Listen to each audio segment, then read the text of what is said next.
To a consistent problem during summer heat, an overflow of people seeking shelter at rescue missions.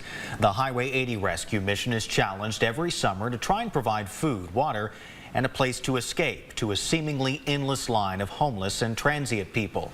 KLTV7's Bob Hallmark explains.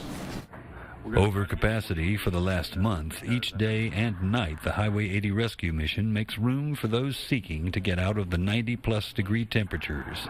Our numbers are already really beyond capacity. We're already in overflow here at the men's shelter as far as sleeping. During temperate months, they don't see as many visitors, but in frigid cold and blistering heat, the shelter becomes jammed with homeless, transients, and even homeowners who have no heat or air conditioning. This man just had surgery and desperately needs the shelter.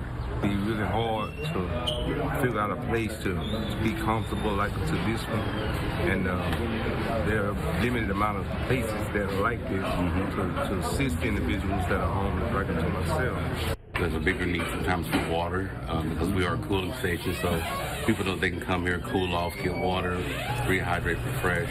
Often sleeping people on the floors since they will turn no one away. Resources of food and water are used in huge quantities.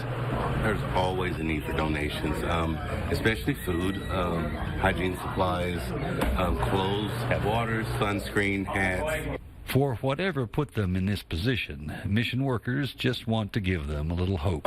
It is heartbreaking sometimes to have somewhere they can be welcome and eat and get a change of clothes maybe if they need to, and when they are ready to accept help and that there's a place.